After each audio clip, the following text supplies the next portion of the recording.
The night the village thought she would die was the night her destiny began. Rain fell without mercy in a small village in Nigeria. Thunder cracked across the sky like the anger of unseen spirits. Outside a small mud house, a woman lay on the cold ground, soaked, shivering, and barely breathing. Her name was Amara. Inside the house, her husband slept. Amara had not always lived like this. 10 years earlier, she had entered that same village as a bride. She was beautiful, kind, and full of laughter. When she married Tond, the drums beat for days. The women danced. The elders blessed her. In that village, there was one expectation no woman escaped. Within 1 year, she must conceive. But 1 year passed. Then 2. Then 5. By the 10th year, Amara had not given birth to a child. The whispers started quietly. Then they grew louder. She is not normal. She is holding her husband's destiny. She is a witch. At first, Amara ignored them. She believed time would speak for her. But time only made things worse. Women avoided her. Pregnant women hid their faces when she walked by. Children were warned not to go near her. Then one day, everything changed. The village priest called for her. She was dragged to the shrine in the center of the village. The air smelled of smoke and fear. The idol stood tall, watching without eyes. The priest looked at her and said, "You have brought misfortune to this land." Amara fell to her knees, shaking. "I have done nothing," she cried. But they did not listen. They placed a calabash in her hands and forced her to swear before the gods that she was not responsible for the evil in the village. With tears streaming down her face, she swore, "I am innocent. I know nothing about what you accuse me of." The people watched her, but no one believed her. Life became harder. Even her husband, Tond, began to change.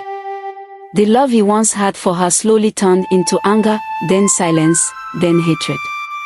One evening, Amara fell seriously ill. Her body was weak.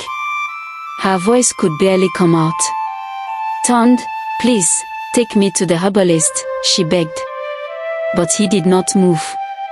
Instead, he shouted, "You are the cause of my problems." That night, he dragged her outside and locked the door. The rain came. Heavy. Cold. Endless. Amara lay in the mud, her body trembling. She knocked on the door again and again. "Please, open the door," she cried. But the door remained shut. Her strength faded. Her voice broke. Her tears mixed with the rain. And then, something happened. The wind stopped. The rain slowed around her. A strange light appeared in the darkness. Amara opened her weak eyes. She was not alone. A presence stood before her, calm, powerful, and beyond human understanding. A voice spoke, deep and gentle. "You have been rejected, but you are not forgotten." Amara could not speak. She could only listen. "You will carry a child," the voice continued. "A child who will rise above this village. A child who will bring honor where there was shame." Her heart beat fast. "A great destiny is coming through you." And just like that, the presence was gone. The rain returned. Morning came. Tond opened the door and saw her lying there in the mud. He looked at her and walked away. No pity. No care. Days later, he packed his things and left her completely. Amara was now alone. The village turned its back on her. No one sold food to her. No one gave her land. No one spoke to her. Even her own family avoided her. But something began to change. Her body. Her strength slowly returned. Her stomach began to grow. Amara was confused. She went to an old woman in the village who quietly examined her. The woman looked at her in shock. "You are pregnant."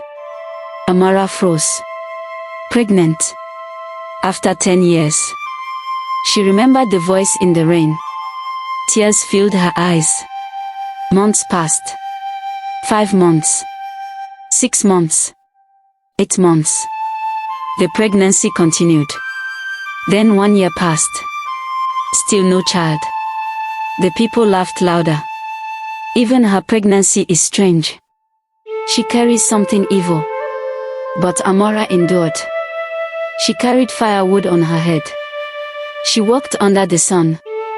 She struggled every day just to eat. 1 year and 6 months passed. Her stomach was heavy. Her body was tired.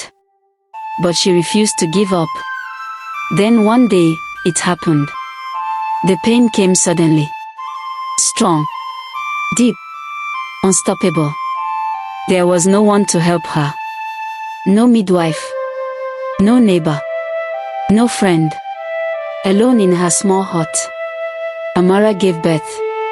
A baby boy. Healthy. Strong. Crying loudly. She held him close and wept. Not out of pain, but joy. The news spread quickly. The barren woman has given birth. People ran from every corner of the village to see for themselves. The same mouths that once mocked her were now silent.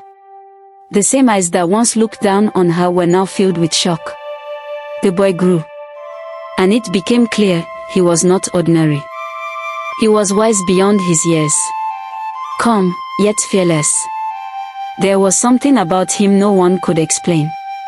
Years later, when a great problem came upon the village, one that threatened everyone, it was this same boy who stood up. He spoke. He acted. He saved the people.